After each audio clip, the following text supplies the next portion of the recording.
Cyber ક્રાઇમની ઘટનાઓ બનતી અટકાવવા લોક જાગૃતિના ભાગરૂપે તાપી જિલ્લા પોલીસ અધિક્ષક દ્વારા પ્રેસ કોન્ફરન્સનું આયોજન કરાયું।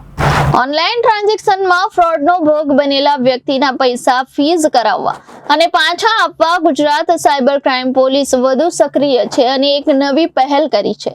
સાયબર ક્રાઇમની ઘટનાઓ બનતી અટકાવવા લોક જાગૃતિના ભાગરૂપે તાપી જિલ્લા પોલીસ અધિક્ષક દ્વારા પ્રેસ કોન્ફરન્સનું આયોજન કરાયું હતું। ગુજરાત સરકારે સાયબર ફ્રોડની ઘટનાઓમાં વર્ષ 2023-24માં 114.90 કરોડ રૂપિયા જેટલી રકમ ફ્રીઝ કરી અને 53 કરોડ રૂપિયા જેટલી રકમ લોકોને પરત કરી હોવાની માહિતી અપાઈ હતી। આવી ઘટનામાં તાપી જિલ્લામાં 97 લાખ રૂપિયા જેટલી રકમ ફ્રીઝ કરાઈ અને 24 લાખ જેટલી રકમ ભોગ બનનારાઓને પરત કરવામાં આવી છે।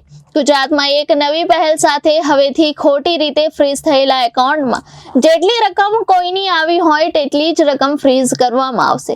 આ અભિયાનના ભાગરૂપે અત્યાર સુધી ગુજરાતમાં 28,000 ફ્રીઝ થયેલા ખાતાઓ અનફ્રીઝ કરવામાં આવ્યા હોવાની માહિતી અપાઈ હતી।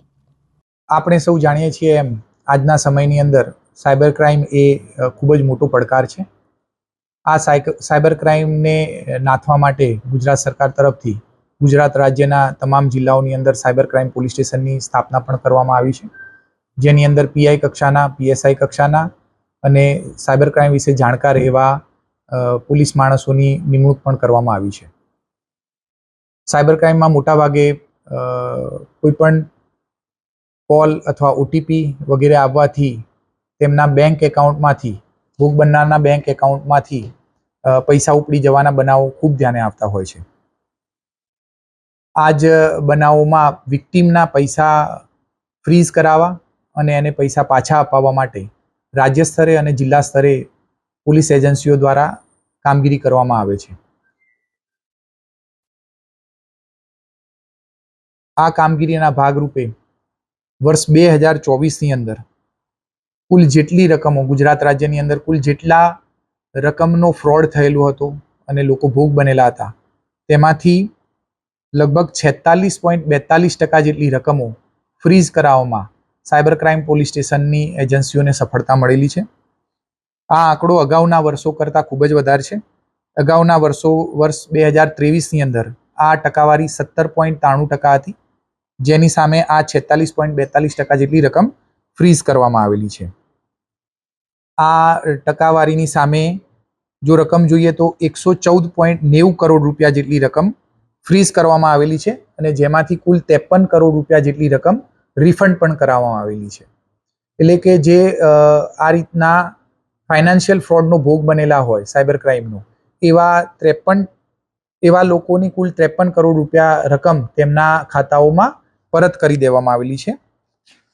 અને આ જ સરખામણી જો આપણે જિલ્લા વાઇઝની જોઈએ તો તાપી જિલ્લાની અંદર કુલ 97 લાખ જેટલી રકમ ફ્રીઝ કરાવવામાં આવેલી હતી અને તેમાંથી લગભગ 24 લાખ જેટલી રકમ પોતપોતાના એકાઉન્ટમાં પરત કરી દેવામાં આવેલી છે। આ એકાઉન્ટ ફ્રીઝ થવાની સાથે જ એવી બાબત પણ ધ્યાનમાં આવેલી હતી કે કેટલાક એવા એકાઉન્ટ પણ આની અંદર ફ્રીઝ થતા હતા કે જેની અંદર જે ગુનાની રકમ હોય અથવા તો જે ફ્રોડની ડિસ્પ્યુટેડ એમાઉન્ટ હોય એ ખૂબ ઓછી હોય અને એની સામે એ એકાઉન્ટના ટ્રાન્ઝેક્શન બીજા પણ થતા હોય અને એની અંદર જે વેપારી વર્ગ અથવા તો જે સામાન્ય જનતા હોય એ પણ એમાં હેરાન થતી હતી કે કોઈ કારણસર એમના એકાઉન્ટ પણ ફ્રીઝ થતા હતા અને આ એકાઉન્ટ ફ્રીઝ થયા બાદ એમના ફાઇનાન્શિયલ ટ્રાન્ઝેક્શન અટકી જતા હતા। તો સાયબર ક્રાઇમની એક આગવી પહેલ કરીને હવે એવી એક નવી પોલિસી નક્કી કરવામાં આવી છે કે આવા એકાઉન્ટની અંદર જેટલી રકમ ડિસ્પ્યુટેડ હશે એટલી રકમ જ ફ્રીઝ કરવામાં આવશે, આખી રકમો ફ્રીઝ કરવામાં નહીં આવે અને આવા જે એકાઉન્ટોના આવા પ્રકારના ફ્રોડ સાથે સંકળાયેલા નહોતા અને તેઓ ફ્રીઝ કરવામાં આવેલા હતા તેવા એકાઉન્ટોને અનફ્રીઝ કરવાના પણ શરૂઆત કરી દેવામાં આવેલી છે અને અત્યાર સુધીમાં લગભગ 28,000 જેટલા આ પ્રકારના એકાઉન્ટો અનફ્રીઝ કરવામાં આવેલા છે। આમ હવે પછીથી જે પણ એકાઉન્ટમાં જે રકમ ડિસ્પ્યુટેડ હશે એટલી જ રકમ ફ્રીઝ કરવામાં આવશે, આખી રકમ ફ્રીઝ કરવામાં નહીં આવે અને જે વિક્ટીમ એવા છે કે જેમના ખાતામાંથી આ રીતે ફ્રોડ થઈને પૈસા ગયેલા છે તો એ લોકોના ફ્રીઝ થયેલા નાણાં પણ પોલીસની મદદથી કોર્ટના હુકમ દ્વારા એમને પરત અપાવવામાં આવેલે છે। તો આ બંને બાબતોએ આ મીડિયાના માધ્યમથી હું તમામ તાપી જિલ્લાની જનતાને પણ એક અપીલ કરીશ કે તમારી સાથે જો આ પ્રકારનું કોઈ ફ્રોડ થયેલું હોય, તમારા નાણાં ફ્રીઝ થયેલા હોય, તમારું એકાઉન્ટ ફ્રીઝ થયેલું હોય તો એ તાત્કાલિક સાયબર ક્રાઇમ પોલીસ સ્ટેશનનો સંપર્ક કરવો. અને જો તમારા નાણાં કોઈ ફ્રીઝ થયેલા હોય એવું તમારા ધ્યાન પર હોય અને તમને પરત ન મળેલા હોય તો તે પણ તમે સાયબર ક્રાઇમ પોલીસ સ્ટેશનનો સંપર્ક કરવો અને કોર્ટના હુકમ બાદ તમારા એ નાણાં તમે પરત મેળવી શકશો. Thank you. Reporter Ashish Gavit, Janadesh news Vyara.